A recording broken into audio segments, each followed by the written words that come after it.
बाबा साहब डॉक्टर भीमराव अंबेडकर की मूर्ति में इशारा करती उंगली का क्या अर्थ है?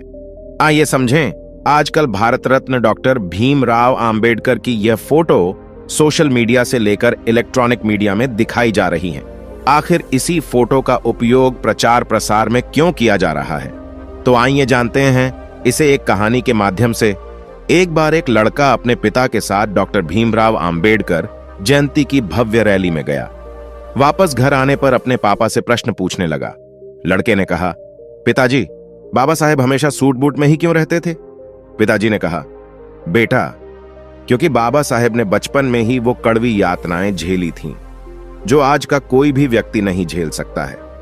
जब उन्हें पाठशाला में पानी पीने के लिए भी किसी सवर्ण जाति के शिक्षक अथवा चपरासी पर निर्भर रहना पड़ता था, क्योंकि कोई अछूत अपने हाथ से पानी नहीं ले सकता था।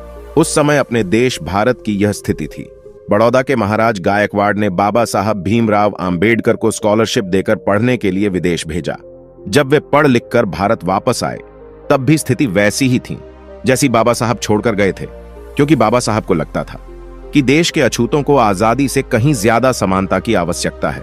तब जाकर बाबा साहब अंबेडकर ने भारत में समाज सुधार का कार्य किया। उन्हें लगता था कि मेरा समाज भी अच्छे कपड़े पहने, यदि मैं सुट-बूट में रहूंगा तो मेरा समाज मुझसे प्रेरणा लेकर और मुझे आदर्श मानकर खुद भी सूट बूट पहनेगा। लड़के ने लड़का, ठीक है पिताजी, आज से मैं भी सूट बूट में ही रहूंगा। फिर लड़के ने पूछा, अच्छा पिताजी, बाबा साहब की जेब में हमेशा पेन अर्थात कमल क्यों रहता था? इस पर लड़के के पिताजी ने कहा, बहुत अच्छा प्रश्न पूछा बेटा।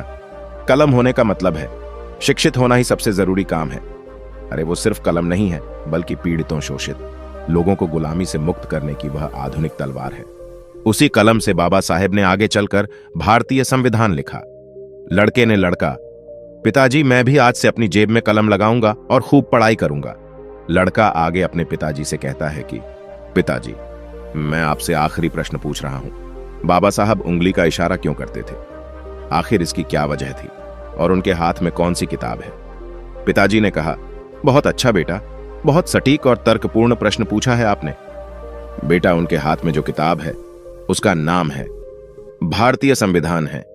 इस संविधान से भारत देश चलता है और यह संविधान बाबा साहब अंबेडकर ने बनाया है। इतना जातिवाद होने के बावजूद भी हमारे बाबा साहब ने हार नहीं मानी। वो लड़ते रहे और अंत में ऐसा संविधान बना दिया। न कभी ऐसा बना और ना ही कभी ऐसा बनेगा। विश्व का सबसे बड़ा लिखित संविधान अपने देश भारत का है। और बेटा, मैं गर्व से कह सकता हूं कि मैं इस भारत देश का निवासी हूं। इसी संविधान से सभी को समता, स्वतंत्रता, न्याय और बंधुत्वता को बल मिलता है। और हां बेटा, उंगली के इशारे का मतलब है तुम ही इस देश के शासक हो।